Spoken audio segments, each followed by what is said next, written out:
कहानी एक व्यापारी की है जो एक छोटे से गांव में रहता था। वो बाजार में अलग अलग प्रकार के सामान बेचता और पैसे कमाता। व्यापारी के पास एक गधा था। वो सामान की बोरी उस पर लादता और बाजार में बेचने जाता।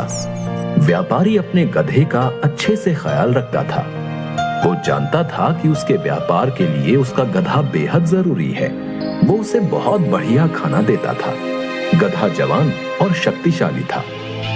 वो ढेर सारी बोरियां लेकर बाजार चलता था, लेकिन गधा कुछ आलसी भी था और उसे काम करना पसंद नहीं था। वो सिर्फ बैठना, खाना खाना, आराम करना और सोना चाहता था। गधा हमेशा यही सोचता था कि उसका मालिक उसको एक दिन की भी छुट्टी नहीं देता है, लेकिन वो ये नहीं जानता था कि अगर मालिक उसको एक दिन की छुट्टी भी देगा तो उसका बहुत नुकसान हो जाएगा। बाजार की मांग के अनुसार व्यापारी रोज कई प्रकार की वस्तुएं बेचता था, जैसे दाल, अनाज, सब्जियां, मसाले और फल। व्यापारी रोज सवेरे गधे को लेकर काम पर निकल पड़ता था। बाजार तक पहुंचने के लिए उनको एक नदी पार करनी पड़ती थी। व्यापारी बेहद संभल कर गधे को नदी पार कराता था। एक दिन व्यापारी के दोस्त ने बताया कि बाजार में नमक की बहुत मांग है। व्यापारी ने ठान लिया कि वो अब बाजार में नमक ही बेचेगा। उसने बेहद जल्दी नमक की 12 बोरियां तैयार कर ली और उसने 6 बोरियां गधे की पीठ पर लाद दी। गधे की टांगें कांपने लगी। तब उसे एहसास हुआ कि वजन थोड़ा ज्यादा है। गधे को कोई तकलीफ ना हो, इसलिए व्यापारी ने एक बोरी उसकी पीठ से उतार ली। गधा फिर भी आगे नहीं बढ़ रहा था। व्यापारी गधे की हालत समझता था, लेकिन वो ये भी समझता था कि गधा आलसी है। उसने गधे को डांटा और छड़ी से भी मारा और इस तरह गधा चलने को राजी हो गया। उस दिन व्यापारी की सारी बोरियां बाजार में बिक गईं और इस तरह व्यापारी को अच्छा खासा मुनाफा हो गया। फिर उसने ठान लिया कि अब वो बाजार में नमक ही बेचेगा। अगले दिन उसने गधे को फिर से तैयार किया। गधा पहले की तरह ही लड़खड़ाने लगा तो उसने कुछ बोरियां कम की और जैसे तैसे गधे को मनाकर ले गया।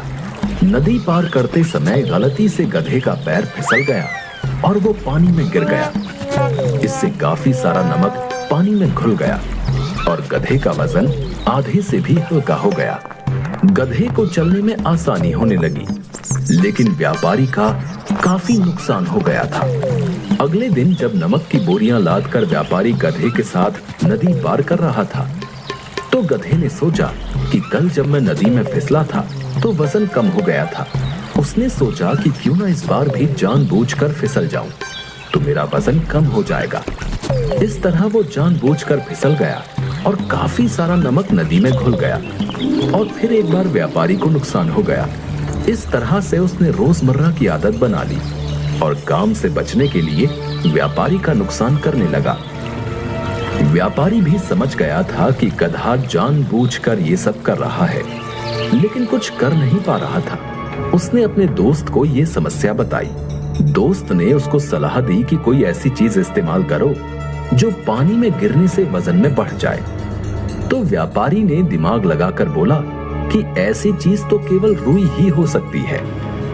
इस तरह से उसके दिमाग में युक्ति आई। अगले दिन उसने रुई की कुछ बोरियां ली और गधे पर लाद दी और उसके साथ चल पड़ा। हमेशा की तरह गधा जानबूझकर पानी में गिर गया, लेकिन इस बार बोरी का वजन दुगना हो गया और गधा लड़खड़ाने लगा। गधे को आश्चर्य हुआ कि इतना वजन कैसे बढ़ गया। वो फिर चल दिया। अगले दिन फिर यही दोहराया गया। गधे ने जानबूझकर गिरने का नाटक किया, लेकिन फिर वजन बढ़ गया। इस तरह से गधे को अच्छा सबक मिला। व्यापारी ने सोच लिया कि अब गधा समझ चुका है कि उसके पानी में गिरने से उसी का बुरा होगा, तो उसने अगले दिन से फिर नमक की बोरियां ले जानी शुरू कर दी। लेकिन इस बार गधा गलती से भी गिरने की नहीं सोचता था। इस कहानी से हमें ये शिक्षा मिलती है कि किसी भी परिस्थिति में युक्ति और बुद्धि का प्रयोग करके उस परिस्थिति को अपने अनुकूल किया जा सकता है। मुश्किल से मुश्किल परिस्थिति में भी बुद्धि का प्रयोग करके स्थिति को संभाला जा सकता है।